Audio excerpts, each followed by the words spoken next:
नमस्कार दोस्तों, उम्मीद करता हूँ आप सभी की तैयारी अच्छी चल रही होगी क्योंकि यूजीसी ने दिसंबर 2025 का जो एग्ज़ाम है, वो 6 जनवरी 2026 को है। आज हम इस वीडियो में कुछ महत्वपूर्ण जो भारतीय राजनीतिक व्यवस्था है, उसके बारे में जानेंगे। जैसे भारत के राष्ट्रपति कौन-कौन राष्ट्रपति रहे, किस-किस समय उनका कार्यकाल रहा, उनके कुछ आर्टिकल्स के बारे में, उनकी विशेषताओं के बारे में, भारत के प्रधानमंत्री के बारे में और भारत के लोकसभा स्पीकर जो अध्यक्ष हैं, उनके बारे में और अंत में हम पढ़ेंगे जो हमारी जो 12 अनुसूचियाँ हैं, भारत के संविधान में जोड़ी गई जो अनुसूचियाँ हैं, उनको पढ़ेंगे। मैं उम्मीद करता हूँ कि ये आपके एग्ज़ाम में बहुत महत्वपूर्ण योगदान देंगे क्योंकि क्रोनोलॉजिकल ऑर्डर में और आम तौर पे सिंगल क्वेश्चंस में भी ये पूछ लिया जाता है। तो चलो शुरू करते हैं। प्रेसिडेंट की लिस्ट जो हमारे राष्ट्रपति रहे हैं और अभी तक से जो हमारे राष्ट्रपति द्रौपदी मुर्मू तक 18 राष्ट्रपति हमारे देश में रहे आज़ादी के बाद से।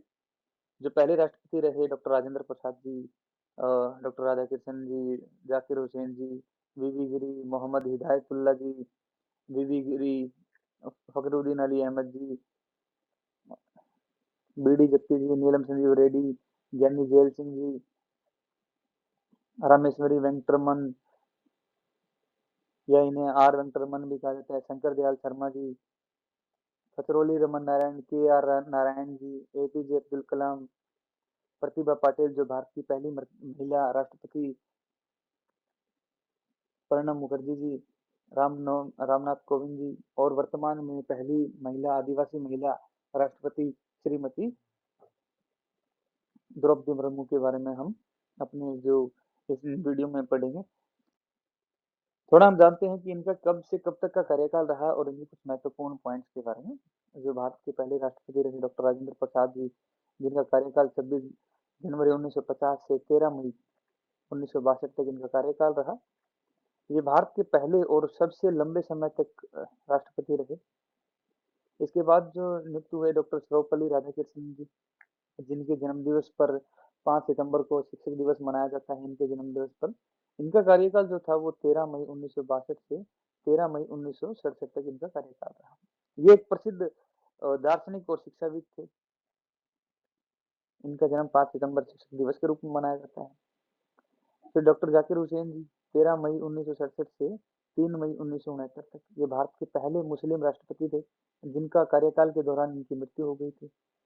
फोर्थ नंबर पे जो राष्ट्रपति आते हैं वो विरा वीवी गिरी, जो वराहगिरी वेंकट गिरी इनका पूरा नाम है, जिनका कार्यकाल 24 अगस्त 1969 से 24 अगस्त 1974 तक इनका कार्यकाल रहा। ये एकमात्र ऐसे राष्ट्रपति थे जो स्वतंत्र उम्मीदवार के रूप में चुने गए। इन्होंने कार्यवाहक राष्ट्रपति के रूप में भी कार्य किया था। फखरुद्दीन अली अहमद 24 अगस्त 1974 से 11 फरवरी 1977 तक कार्यकाल के दौरान इनकी भी मृत्यु हो गई थी।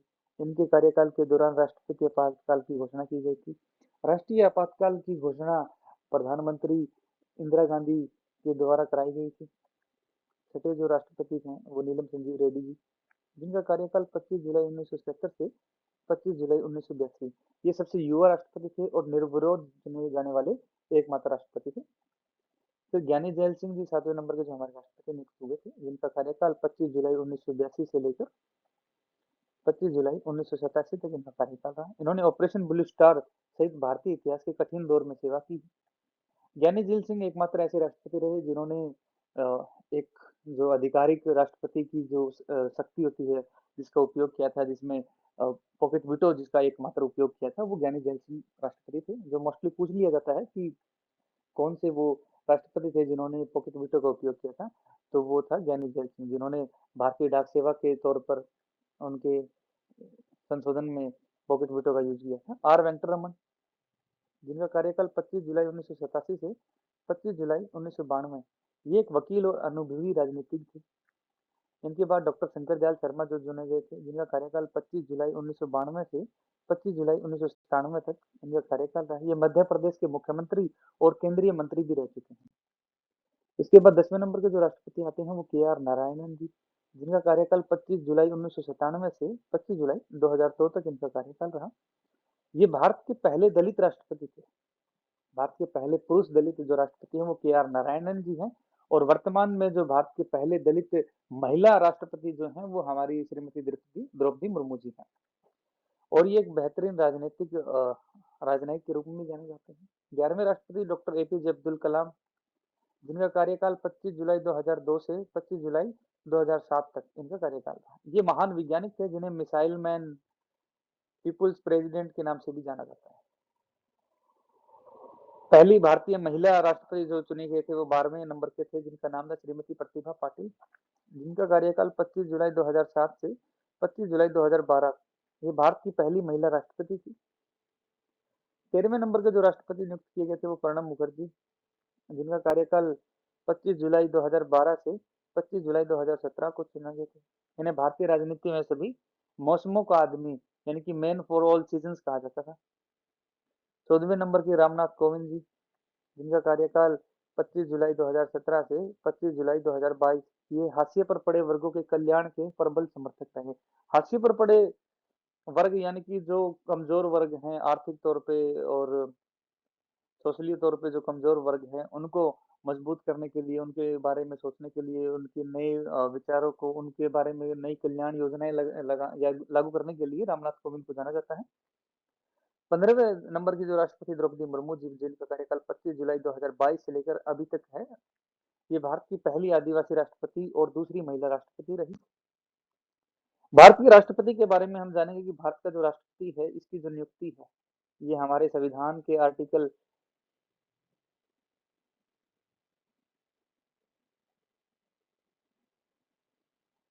52 में इसका वर्णन किया गया है कि भारत का एक राष्ट्रपति होगा। अनुच्छेद 52 बताता है कि भारत का एक राष्ट्रपति होगा। इसके बाद जो दूसरा जो अनुच्छेद है आर्टिकल 53, जो ये बताता है कि जो संघ की कार्यपालिका है वो भारत के राष्ट्रपति में निहित होंगी। आर्टिकल 54,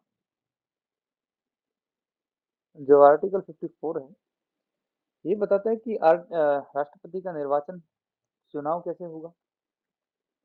चुनाव के बारे में बताता है आर्टिकल 54 और आर्टिकल 55, ये दोनों ही राष्ट्रपति के निर्वाचन के बारे में बताते हैं। आर्टिकल 55 जो है,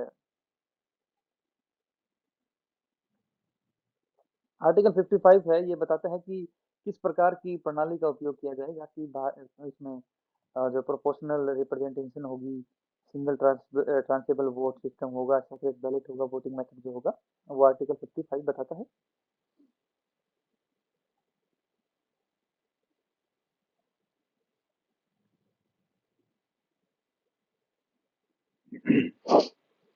इसमें एमएलए का वोट कैसे नियुक्त होता है कि टोटल पॉपुलेशन कितनी है भारत की और टोटल एमएलए कितने हैं 1971 की जनगणना के अनुसार। और एक एमपी का वोट कैसे निकाला जाता है, टोटल एमएलए की वोट डिवाइडेड में टोटल एमपी के बारे में।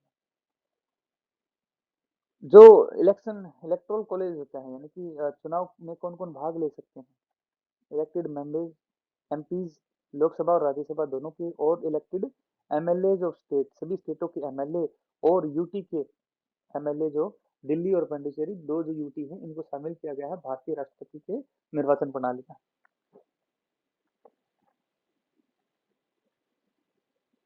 आर्टिकल 56 जो है वो बताता है कि कार्य अवधि कितनी होती है राष्ट्रपति की, यानी कि राष्ट्रपति का कार्यकाल कितना है। राष्ट्रपति का कार्यकाल 5 वर्ष है। आर्टिकल 56 में ये बताया गया है कि भारत में राष्ट्रपति का कार्यकाल 5 साल का होगा। साथ ही इसमें बताया गया है महाभियोग के बारे में। इम्पीचमेंट का वर्णन जो है वो आर्टिकल 56 में किया गया है कि इम्पीचमेंट के द्वारा राष्ट्रपति का उपयोग किया जा सकता है।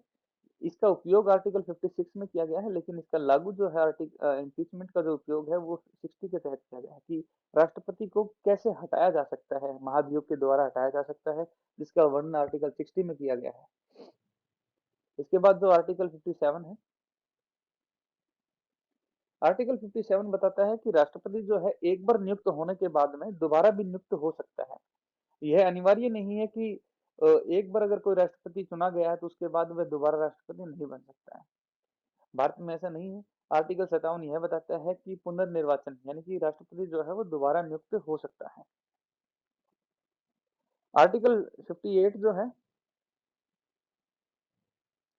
58 जो बताता है कि राष्ट्रपति की योग्यता क्या होगी।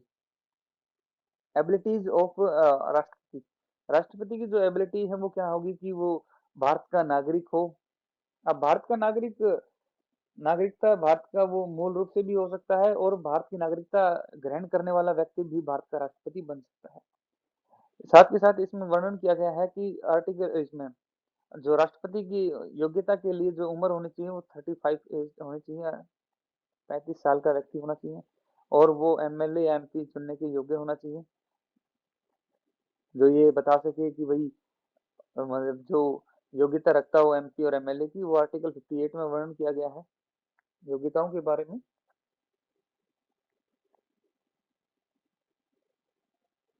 सॉरी 60 नहीं 61 में महाभियोग का वर्णन किया गया है। आर्टिकल 60 में तो शपथ बताई गई है कि राष्ट्रपति को शपथ कौन दिलाता है। राष्ट्रपति को जो शपथ है वो चीफ जस्टिस ऑफ इंडिया जो है हमारे, वो उनके द्वारा भारत के राष्ट्रपति को शपथ दिलाई जाती है। और आर्टिकल 61 अनुच्छेद 61 जो है ये बताता है इम्पीचमेंट के द्वारा यानी कि महाभियोग के द्वारा राष्ट्रपति को हटाया जा सकता है। इसका वर्णन महाभियोग की व्याख्या जो है वो आर्टिकल 56 में मिलती है, लेकिन इसका उपयोग जो है वो आर्टिकल 61 के तहत किया जाता है।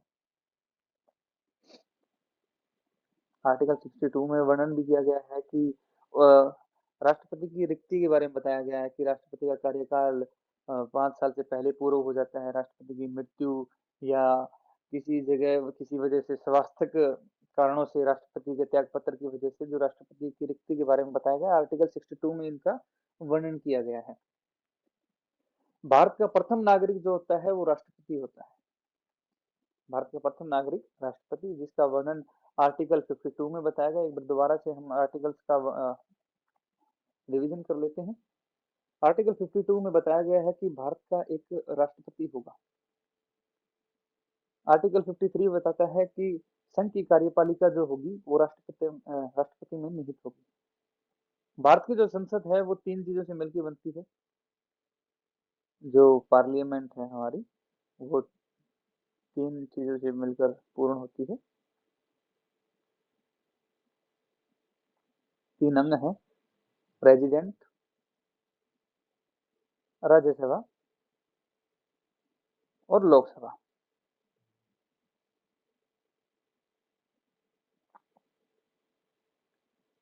79 आर्टिकल में संसद के बारे में बताया गया है कि संसद में राष्ट्रपति, लोकसभा, राज्यसभा शामिल होगी। इनकी व्याख्या अलग अलग करके लोकसभा की और राज्यसभा की योग्यताओं के बारे में अलग से वर्णन कर रखा है। इनके बारे में हम बाद में बात करेंगे।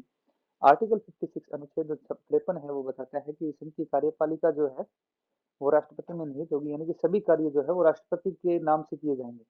भारत में क्या है कि भारत में राष्ट्रपति जो है वो नाम मात्र का अधिकारी होता है, लेकिन उनकी जो कार्रवाइयों का जो उनकी शक्तियों का उपयोग आमतौर पर प्रधानमंत्री के द्वारा की जाती है। आर्टिकल 54 जो है निर्वाचन के बारे में बताता है कि किस निर्वाचन प्रणाली से निर्वाचन चुनाव किया जाएगा राष्ट्रपति का। राष्ट्रपति का एक चुनाव आयोग होता है, जो राष्ट्रपति के चुनाव आए उन चुनाव में एमएलए के वोट कितने हैं, वोट वैल्यू क्या होती है।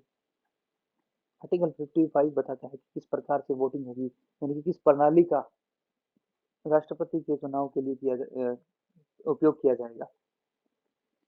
आर्टिकल 55 में बताया गया है कि प्रोपोर्शनल रिप्रेजेंटेशन सिंगल ट्रांसेबल वोट्स यानी कि एसटीवी सीक्रेट बैलेट के तहत इसका उपयोग किया जाता है। यानी कि एकल संक्रमणीय मत प्रणाली जो कि अप्रत्यक्ष रूप से होती है। इसमें पार्टिसिपेट जो भाग लेते हैं इस प्रणाली में, जो वो होते हैं इलेक्टेड एमपीज यानी कि जो लोकसभा और राज्यसभा के चुने हुए एमपीज होते हैं, और चुने हुए एमएलए राज्यों की विधानसभा से, और यूटीज यूटी जिसमें दो यूटीज हैं, दिल्ली और पांडिचेरी, इनके दो जो चुने हुए 2 यूटीज हैं, इनके एमएलए के द्वारा सबसे मिली एक समिति से चुनाव आयोजन किया जाता है। आर्टिकल 55 में वर्णन किया गया है। एक एमएलए और एक एमपी के वोट के बारे में एक एमएलए का वोट जो है टोटल पॉपुलेशन कितनी है और भारत में टोटल एमएलए कितने हैं, इनको डिवाइड करने के बाद एक एमएलए का वोट निकलता है। और एमपी का जो वोट होता है वो टोटल एमएलए कितने हैं और टोटल एमपीज कितने हैं, टोटल एमएलए को total MLA divided by MPs करने के बाद में। और विनिंग कोटा क्या है कि भाई एक राष्ट्रपति बनने के लिए उन्हें कितनी क्षमता होनी चाहिए कि candidate must secure greater than 50% of total value vote value, यानी कि 50% से अधिक, यानी कि 51% वोट पर राष्ट्रपति को नियुक्त किया जाता है। आर्टिकल 56 जो है ये बताता है कि पदावती पदावती यानी कि टर्म, टाइम पीरियड, कार्यकाल, राष्ट्रपति का कार्यकाल जो है वो 5 साल तक होगा। इसमें साथ में बताया गया है महाभियोग का भी वर्णन किया गया है, लेकिन महाभियोग का उपयोग जो है वो आर्टिकल 61 में किया गया है। महाभियोग की व्याख्या जो है वो 56 में है, लेकिन उपयोग जो है वो 61 में किया गया है। आर्टिकल 56 जो है ये बतलाता है कि राष्ट्रपति का जो कार्यकाल है वो 5 वर्ष के लिए होगा। आर्टिकल 57 जो है, आर्टिकल 57 ये बताता है कि राष्ट्रपति जो है एक बार चुने जाने के बाद में दोबारा चुना जा सकता है। जरूरी नहीं है कि राष्ट्रपति जो है एक बार चुन लिया उसके बाद में दोबारा नहीं चुना जा सकता, उसके दोबारा चुनने के बाद ही में राष्ट्रपति को चुना जा सकता है। आर्टिकल 58 जो है ये बताता है राष्ट्रपति की योग्यताओं के बारे में।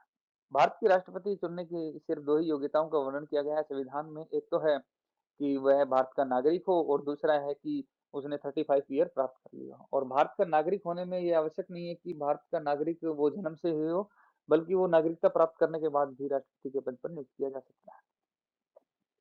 आर्टिकल 59 जो है वो बताता है कि क्या क्या शर्तें हैं। 59 जो है आर्टिकल आर्टिकल 59 राष्ट्रपति चुनने के लिए क्या शर्तें हैं, भाई इनकी शर्त क्या है कि राष्ट्रपति होंगे कि वो किसी लाभ के पद पे नहीं होने चाहिए, वो योग्य रखने चाहिए कि एमपी का सदस्य एमपी का एमएलए बनने की योग्यता रखता हो, एक एमपी बनने की योग्यता रखता हो, उसको राष्ट्रपति नियुक्त किया जा सकता है। आर्टिकल 60 जो है वो बताता है कि शपथ दिलाता है राष्ट्रपति चुने जाने के बाद में। आर्टिकल 60 जो है शपथ दिलाता है राष्ट्रपति, भारतीय राष्ट्रपति में शपथ का वर्णन किया गया है। और इस शपथ को भारत के जो चीफ जस्टिस ऑफ इंडिया हैं, भारत के न्यायाधीश हैं, मुख्य न्यायाधीश, उच्चतम न्यायालय के मुख्य न्यायाधीश जो हैं चीफ जस्टिस ऑफ इंडिया, उनके द्वारा अनुच्छेद 60 के तहत राष्ट्रपति को शपथ दिलाई जाती है। आर्टिकल 61 जो है ये बताता है कि महाभियोग यानी कि राष्ट्रपति को कैसे हटाया जा सकता है, महाभियोग कैसे लगाया जा सकता है। आमतौर पर महाभियोग जो राष्ट्रपति में दोनों सदनों के द्वारा पारित होता है और इसमें 2/3 बहुमत यानी कि कुल सदन का 2/3 बहुमत के द्वारा ही राष्ट्रपति पर महाभियोग लगाया जा सकता है। और एक जानकारी है कि भारत के राष्ट्रपति पर अभी तक किसी भी राष्ट्रपति पर अभी तक महाभियोग का उपयोग नहीं किया गया है। अब बात करते हैं भारत के प्राइम मिनिस्टर के बारे में। प्राइम मिनिस्टर ऑफ इंडिया यानी कि जो संघ की कार्यपालिका है वो राष्ट्रपति में निहित होती है और राष्ट्रपति के द्वारा ही आर्टिकल 74 बताता है कि एक संघ की मंत्री परिषद होगी और मंत्रियों का एक प्रधान होगा, प्रधानमंत्री होगा, जिनकी नियुक्ति प्रधानमंत्री राष्ट्रपति के द्वारा आर्टिकल 75 के तहत की जाएगी। आर्टिकल 75 में प्रधानमंत्री की नियुक्ति और प्रधानमंत्री के द्वारा अन्य मंत्रियों की नियुक्ति की जाएगी। भारत के सबसे पहले जो प्रधानमंत्री थे जवाहरलाल नेहरू जी, जिनका कार्यकाल 15 अगस्त 1947 से 27 मई 1964 तक रहा। इसके बाद गुलजारी नंदा जो कार्यवाहक के रूप में प्रधानमंत्री बने। जो जो दूसरे प्रधानमंत्री बने लाल बहादुर शास्त्री जी, जून 9 1964 से 11 जून 1966 तक। ताशकंद का समझौता जो है लाल बहादुर शास्त्री के कार्यकाल के दौरान ही हुआ। ताशकंद में इनकी मृत्यु हो जाती है अकारण वजह से। इसके पश्चात इंदिरा गांधी जी जो है भारत की प्रधानमंत्री बनती है, जिनका कार्यकाल 24 जनवरी 1966 से मार्च 24 1977 तक होता है। आपातकाल की वजह से राष्ट्रीय कुछ बेसिक कुछ पॉलिटिकल उतार चढ़ाव की वजह से 1977 में इंदिरा गांधी जी को हटा दिया जाता है और पहले जो गैर कांग्रेसी प्रधानमंत्री बनते हैं वो मोरारजी देसाई जी, जो 24 मार्च 1977 से 28 जुलाई 1979 तक इनको नियुक्त हुआ। इनके बाद जो है इन्हीं के समय में जो मृत्यु हुए थे, इन्हीं के जनता दल के जो एक नेता थे चौधरी चरण सिंह, जिन्होंने इनके बाद में मोरारजी देसाई के बाद में चौधरी चरण सिंह जुलाई 28 1979 से जनवरी 14 जनवरी 1980 तक ये भारत के प्रधानमंत्री थे। इसके बाद दोबारा जनवरी 1980 से लेकर अक्टूबर 31 अक्टूबर 1984 तक इंदिरा गांधी जो है भारत की, जिनका सेकंड कार्यकाल रहा प्रधानमंत्री के तौर पे, अक्टूबर 31 1984 को। इसके बाद एक ऑपरेशन ब्लू स्टार के में सिखों को सिखों के जो महानतम स्थान है अमृतसर, ये जो गोल्डन टेम्पल पर ऑपरेशन ब्लू स्टार चलाने की वजह से सिखों के द्वारा नाराजगी जाहिर करने के तौर पर इंदिरा गांधी जी के जो अंगरक्षक थे दो, उन्हीं के द्वारा इंदिरा गांधी की मृत्यु कर दी जाती है 1984 में। इसके बाद उनके बेटे जो राजीव गांधी हैं, उनको प्रधानमंत्री बनाया जाता है, जो अक्टूबर 31 1984 को दिसंबर 19 2 दिसंबर 1989 को बनते हैं। राजीव गांधी की भी चुनाव प्रचार रैली में तमिलनाडु के दौरान लिट्टे के किसी सदस्यों के द्वारा, ग्रुप के द्वारा इनकी भी हत्या कर दी जाती है। लेकिन इनकी हत्या जो है वो कार्यकाल के दौरान नहीं हुई थी। इंदिरा गांधी की जो हत्या है वो कार्यकाल यानी कि कार्य समय के दौरान पहली ऐसी प्रधानमंत्री जिनकी हत्या जो है वो जिनकी मृत्यु हो गई थी, हम कह सकते हैं इंदिरा गांधी जी हैं। राजीव गांधी को नहीं कह सकते कि इनकी हत्या जो है प्रधानमंत्री रहते हुई है, क्योंकि इनकी जो हत्या की गई थी वो चुनाव प्रचार के दौरान की गई थी। इसके बाद जो प्रधानमंत्री बने थे वो वीपी सिंह जी थे। 2 दिसंबर 1989 से 10 नवंबर 1990 तक इनका कार्यकाल रहा। फिर चंद्रशेखर की सरकार प्रधानमंत्री बनते हैं। चंद्रशेखर जी 10 नवंबर 1990 से 21 जून 1991 तक ये प्रधानमंत्री रहते हैं। इनके बाद पीवी नरसिम्हा राव जी प्रधानमंत्री बनते हैं, जिनका कार्यकाल 21 जून 1991 से 16 मई 1996 तक इनका कार्यकाल रहता है। अटल बिहारी वाजपेयी जी, जिनका 3 बार कार्यकाल रहा और सबसे कम समय तक जो प्रधानमंत्री रहे थे वो अटल बिहारी वाजपेयी थे, जिनका कार्यकाल मई पहला जो कार्यकाल था 16 मई 1996 से लेकर 1 जून 1996 तक रहा। इसके बाद जो है एच डी देवगौड़ा जी की सरकार आती है, जो 1 जून 1996 से अप्रैल 1997 तक इनका कार्यकाल रहा। इन्हीं के दौरान जो इंद्र कुमार गुजराल जी थे, इनके मंत्री परिषद में सदस्य मंत्री परिषद में मंत्री थे, जिनके नाम से गुजराल डॉक्ट्रिन बहुत ही प्रसिद्ध, भारत की विदेशी नीति में एक महत्वपूर्ण योगदान देती है गुजराल डॉक्ट्रिन, जो इन्हीं के कार्यकाल के दौरान दी गई थी। इनके बाद में जो इंद्र कुमार गुजराल है वो खुद प्रधानमंत्री बनते हैं अप्रैल 21 1997 से मार्च 1998। इसके बाद दोबारा अटल बिहारी वाजपेयी की सरकार आती है मार्च 1998 से मई 22 2004 को। इस समय इन्होंने पोखरण परीक्षण भी किया था और ऑपरेशन कारगिल भी हुआ था 1999 में। इनके बाद मनमोहन सिंह की सरकार आती है। मनमोहन सिंह जो प्रधानमंत्री बनते हैं 22 मई 2004 से लेकर 26 मई 2014 तक ही प्रधानमंत्री रहे। 2014 से लेकर वर्तमान तक जो प्रधानमंत्री हैं वो भारत के प्रधानमंत्री नरेंद्र मोदी जी हैं, जिसका कार्यकाल पहला कार्यकाल 26 मई 2014 से 25 मई 2019 तक इनका कार्यकाल रहा। इसके बाद जो अगला कार्यकाल 2019 से लेकर 2024 तक इनका दूसरा कार्यकाल रहा। तीसरा कार्यकाल जो अभी वर्तमान में चल रहा है वो 2024 से आगे वर्तमान तक चल रहा है। ये 18वें प्रधानमंत्री के तौर पर कार्यरत है। भारत के प्रधानमंत्री की जो मंत्री परिषद है, इसका भारतीय संविधान के अनुच्छेद आर्टिकल 74 में इसका वर्णन किया गया है कि भारत की एक मंत्री परिषद होगी और उस मंत्री परिषद का एक प्रधान होगा, जो प्रधानमंत्री कहलाता है, और प्रधानमंत्री की नियुक्ति राष्ट्रपति के द्वारा 75 अनुच्छेद 75 में की गई है और प्रधानमंत्री की सलाह पर ही अन्य मंत्रियों की नियुक्ति राष्ट्रपति द्वारा की जाती है। ये आर्टिकल 75 में इसका वर्णन किया गया है। आर्टिकल 78 जो है, अनुच्छेद 78 जो है, ये बताता है कि राष्ट्रपति की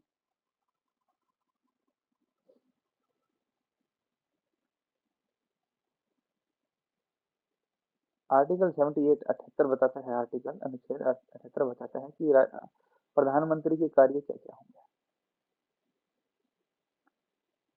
प्रधानमंत्री के कार्यों के बारे में आर्टिकल 78 के बारे में है। आमतौर पर भारत का राष्ट्रपति जो है नाममात्र का हेड कहा जाता है, लेकिन मुख्य तौर पे से जो कार्य जो संभालते हैं वो प्रधानमंत्री के द्वारा किया जाता है। कुछ क्वेश्चंस हैं भारत के प्रधानमंत्री से संबंधित। भारत के पहले प्रधानमंत्री कौन थे? पंडित जवाहरलाल नेहरू भारत के पहले प्रधानमंत्री थे। उनका कार्यकाल 15 अगस्त 1947 से 27 मई 1964 तक रहा। भारत की पहली महिला प्रधानमंत्री कौन थी? इंदिरा गांधी जी। भारत की पहली और अभी तक की एकमात्र महिला प्रधानमंत्री इंदिरा गांधी जी। भारत के सबसे लंबे समय तक सेवा करने वाले प्रधानमंत्री कौन थे? जवाहरलाल नेहरू जी। जवाहरलाल नेहरू भारत के सबसे लंबे समय तक सेवा करने वाले प्रधानमंत्री थे। उन्होंने मई 1964 में अपनी मृत्यु तक भारत के प्रधानमंत्री के रूप में कार्य किया। कौन से अनुच्छेद प्रधानमंत्री की नियुक्ति से संबंधित है? अनुच्छेद 75 भारत में प्रधानमंत्री और अन्य मंत्रियों की नियुक्ति राष्ट्रपति के द्वारा करते हैं। इसके बाद आते हैं लोकसभा स्पीकर। लोकसभा का जो वर्णन है भारत में, वो भारत में लोकसभा जो सदन है हमारी जो 79 में आर्टिकल 79 में बताया गया है कि भारत संसद के बारे में कि भारत में संसद के 3 सदस्य होंगे, राष्ट्रपति। लोकसभा स्पीकर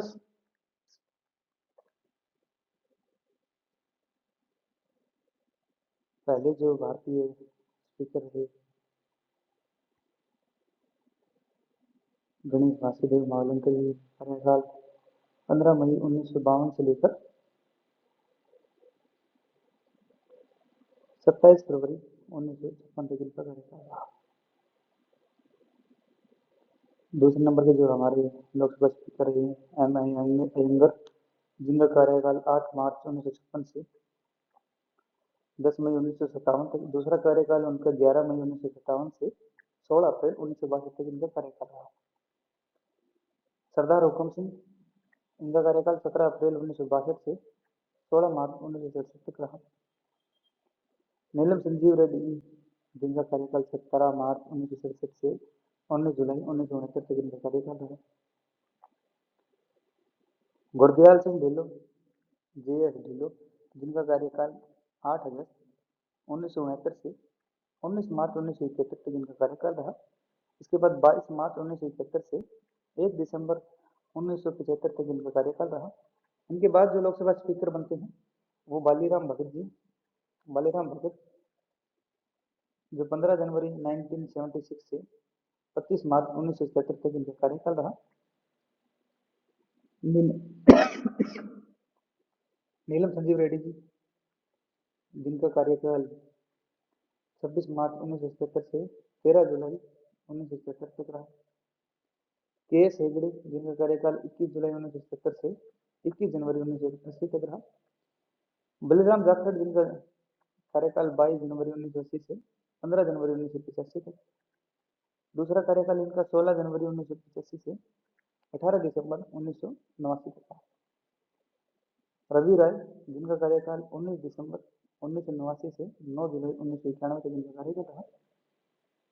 शिवराज पाटिल, जिनका कार्यकाल 10 जुलाई 1991 से 22 मई 1996 तक इनका कार्यकाल रहा। इनके बाद PV संगमा, जिनका कार्यकाल 23 मई 1996 से 23 मार्च 1998 तक इनका कार्यकाल रहा। JMC बालयोगी, जिनका कार्यकाल 24 मार्च 1998 से 19 अक्टूबर 1999 तक, और उसके बाद 22 अक्टूबर 1999 से 3 मार्च 2002 तक इनका कार्यकाल रहा। मनोहर जोशी, इसके बाद 10 मई 2002 से 2 जून 2004 तक इनका कार्यकाल रहा। सोमनाथ चटर्जी, जिनका कार्यकाल 4 जून 2030 मई 2009 तक इनका कार्यकाल रहा।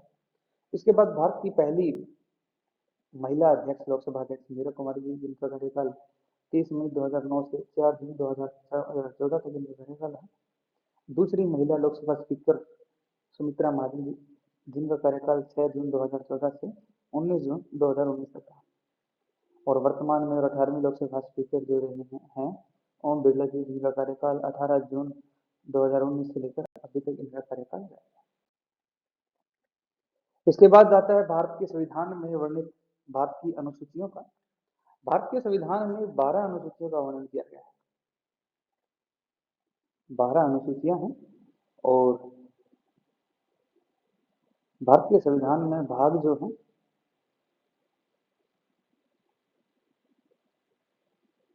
22 भाग हैं।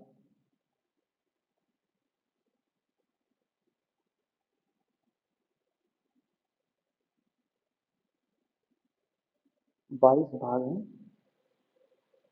और जो आर्टिकल है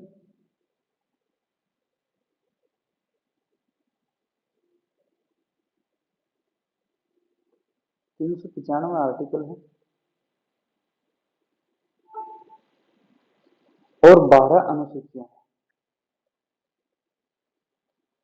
भारत के मूल संविधान में 8 अनुसूचियां थी,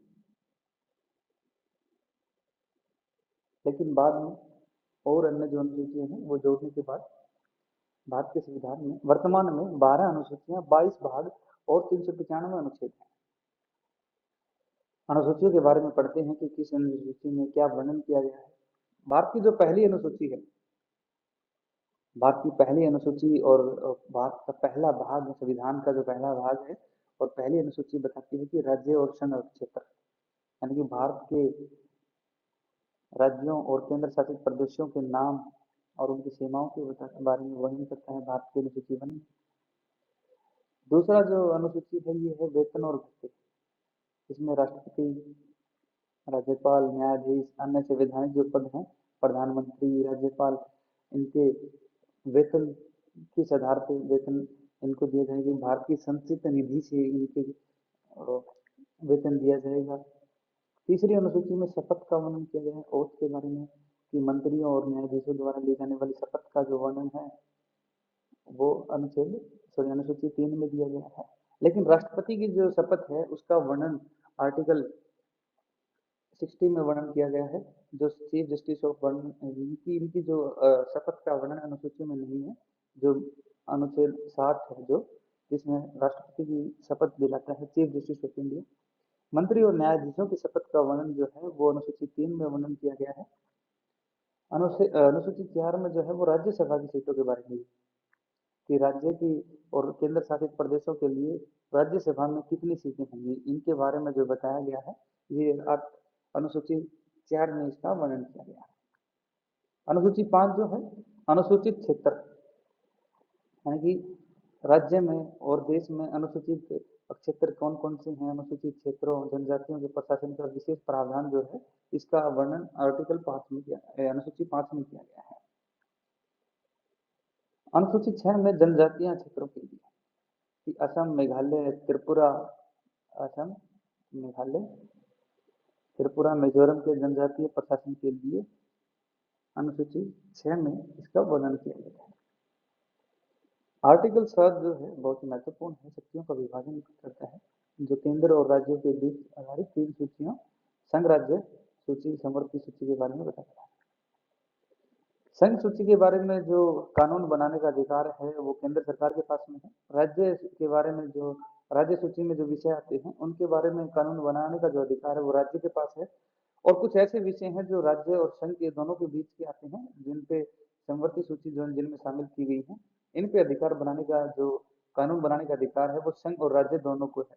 लेकिन अगर विवादास्पद अगर मामला आ जाता है तो दोनों पर जो अधिकार केंद्र का जो बनाया गया कानून है वो ज्यादा प्रभावी होगा। आधिकारिक भाषाएं, अनुसूची 8 में आधिकारिक भाषाएं जो संविधान द्वारा मान्यता प्राप्त 22 भाषाएं अनुसूची में शामिल की गई।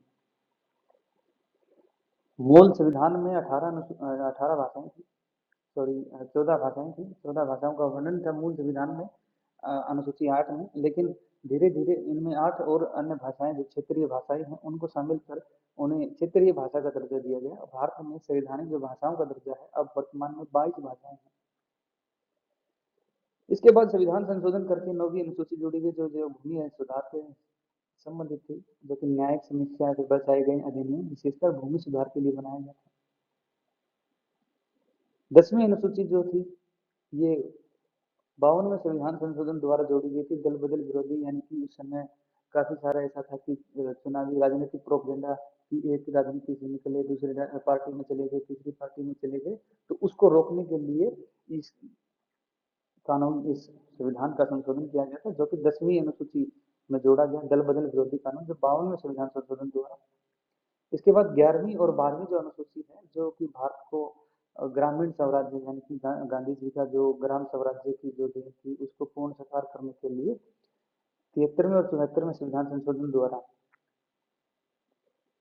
अनुसूची में शामिल किया गया। पंचायती राज और नगर पालिकाओं को संवैधानिक दर्जा दिया गया।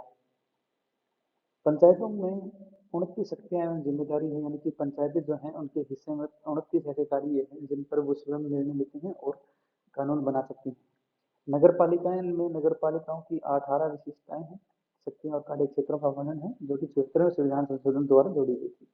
ये भारत की 12 अनुसूचियां हैं जिनका भारत के संविधान में वर्णन किया गया है।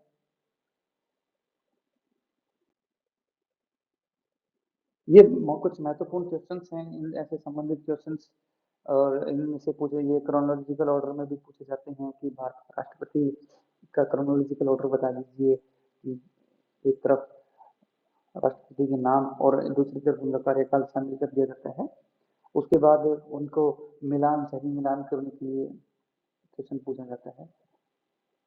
आगे प्रधानमंत्री वाले लिस्ट में भी ऐसा ही होता है, लोकसभा स्पीकर में भी ऐसा ही होता है।